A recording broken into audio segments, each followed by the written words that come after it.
Good morning, this is Pastor Jeff. This is our daily lectionary readings for Thursday, May 11th, 2023.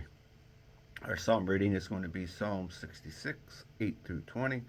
Our Old Testament reading is going to be from the book of Genesis, chapter 6, verses 5 through 22. And then our New Testament reading is going to be from the book of Acts, chapter 27, verses 1 through 12.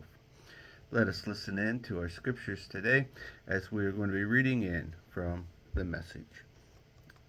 Psalm 66. Bless our God, O peoples. Give him a thunderous welcome.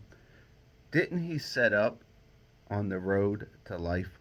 Didn't he keep us out of the ditch? He trained us first, passed us like silver through refining fires, brought us into the hard scrambled country, pushed us to our very limit, road tested us inside and out, took us to hell and back. Finally, he brought us to this well watered place. I'm bringing my prizes and presents to your house. I'm doing what I said I'll do, what I solemnly swore I'll do, that day when I was in so much trouble. The choicest cuts of meat for the sacrificial meal. Even the fragrance of roasted lamb is like a meal. Or make it an ox, garnished with goat meat. All believers, come here and listen. Let me tell you what God did for me.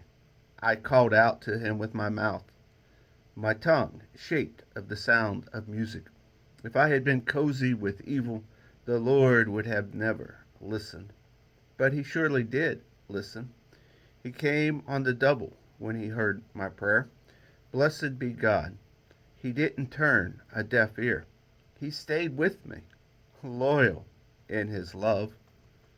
Our Old Testament reading from the book of Genesis, chapter 6, verses 5 through 22. God saw that human evil was out of control. People thought evil, imagined evil. Evil, evil, evil, from morning to night. God was sorry that he made the human race in the first place. It broke his heart.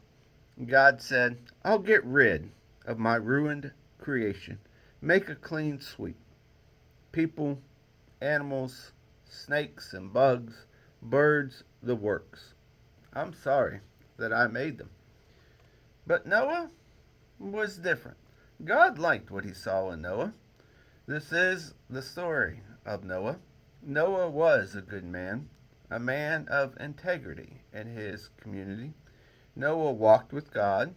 Noah had 3 sons, Shem, Ham, and Japheth. As far as God was concerned, the whole earth had become a sewer. There was violence everywhere. God took one look and saw how bad it was. Everyone corrupt and corrupting. Life itself corrupt to the core. God said to Noah, it's all over. It's the end of the human race. This violence is everywhere. I'm making a clean sweep. Build yourself a ship from teakwood. Make rooms in it. Coat it with pitch, inside and out. Make it 450 feet long, 75 feet wide, and 45 feet high. Build a roof for it and put in a window 18 inches from the top. Put in a door on the side of the ship and make 3 decks, lower, middle, and upper. I'm going to bring a flood on the earth that will destroy everything alive under heaven. Total destruction. But I'm going to establish a covenant with you. You'll board the ship, and your sons, your wife, and your sons' wives will come on board with you. You are also to take 2 of each living creature, a male and a female, on board the ship, to preserve their lives with you. 2 of every species of bird, mammal, and reptile. 2 of everything, so as to preserve their lives along with yours. And also, get all the food you'll need and store it up for you and them. Noah did everything that God commanded him to do. Our New Testament reading comes from the book of Acts, chapter 27, verses 1 through 12.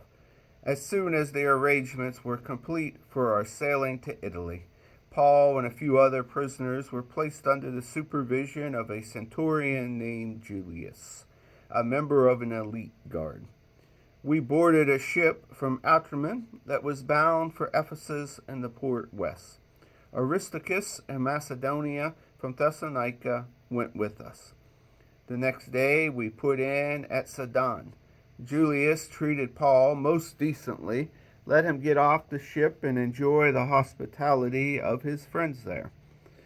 Out to sea again, we sailed under the protection of the northeast shore of Cyprus because winds out of the west were against us, and then along the coast westward to the port of Myra. Then the centurion found an Egyptian ship headed for Italy and transferred us on board. We ran into bad weather and found it impossible to stay on course. After much difficulty, we finally made it to the southern coast of the island of Crete and docked at Good Harbor, an appropriate name.